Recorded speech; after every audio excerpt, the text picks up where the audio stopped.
আমরা জানি মক্কার মসজিদুল হারামে 1 রাকাতে 1 লক্ষ রাকাতের সওয়াব হয়। প্রশ্ন হলো, মক্কার হোটেল কিংবা অন্যান্য মসজিদে সালাত আদায় করলেও কি একই সওয়াব হবে?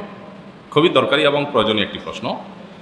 মক্কার মসজিদুল হারামে 1 রাকাত সালাত আদায় করলে সেটা অন্য যে কোনো মসজিদে 1 লক্ষ রাকাত সালাত আদায়ের সমতুল্য। বিভিন্ন হাদিসে নবী সাল্লাল্লাহু আলাইহি ওয়াসাল্লাম এটি বলেছেন। ইবনে মাজার হাদিস আছে, মুসনাদ আহমদে আছে, অন্যান্য হাদিসের কিতাবেও আছে। এখন প্রশ্ন হলো, মক্কাতে হাজী সাহেবরা হোটেলে বসে যে নামাজ পড়েন অথবা মক্কার মসজিদুল হারাম ছাড়া আরও যে ছোটোখাটো বিভিন্ন মসজিদ আছে সেগুলোতে নামাজ পড়েন, তো সেগুলোতে পড়লেও কি একই সওয়াব পাওয়া যাবে কিনা? এটার উত্তর হলো, মক্কার মসজিদুল হারামে সালাত আদায় করলে সেই সালাতের বিনিময়ে 1 রাকাতে 1 লক্ষ রাকাত সওয়াব পাওয়া যাবে। এই বিষয়টা অনেক উলামাদের মতে শুধু মসজিদুল হারামের জন্য খাস, কারণ হাদিসে নবী করিম সাল্লাল্লাহু আলাইহি ওয়াসাল্লাম মসজিদুল হারামের কথাই বলেছেন যে এই মসজিদে যে নামাজ হবে এটা 1 রাকাত, অন্য মসজিদের 1 লক্ষ গুণ।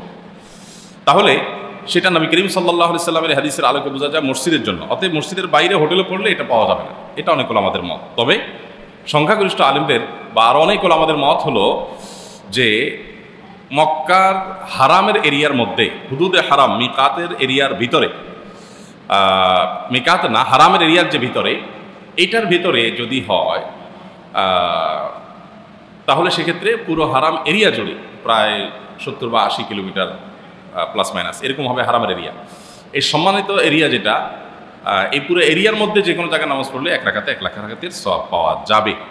এবং এই মতের সপক্ষে যারা বলেন তারা বলেন যে আসলে মসজিদের কথা যে বলা হয়েছে হাদিসে, এটা মসজিদ বলতে হারামকে বোঝানো হয়েছে, পুরো সম্মানিত এরিয়া এহরাম জোন যেটা ওইটাকে বোঝানো হয়েছে, পুরো মিকাতের এরিয়াই পুরাটাকে বোঝানো হয়েছে।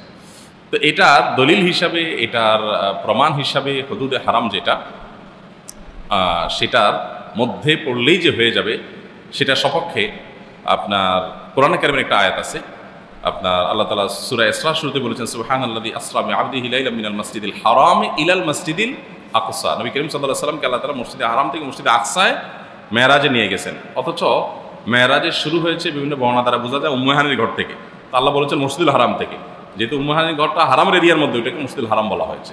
এরকম কোরআনে আরও বিভিন্ন আয়াত আছে যেগুলোতে মসজিদে হারাম বলতে পুরো হারাম এরিয়াকে বোঝানো হয়েছে। অতএব সেই সমস্ত কারণে বোঝা যায় যে পুরো হারাম এরিয়াতেই 1 রাকাত নামাজ পড়লে 1 লক্ষ রাকাতের সওয়াব পাওয়া যাবে। যদিও সতর্কতা হলো, ইখতিলাফের ঊর্ধ্বে উঠতে হলে মসজিদুল হারামে গিয়ে সালাত আদায় করতে পারলে সেটাই হবে অধিকতর বুদ্ধিমানের কাজ, এবং সন্দেহাতীতভাবে সেটা সবচেয়ে ভালো।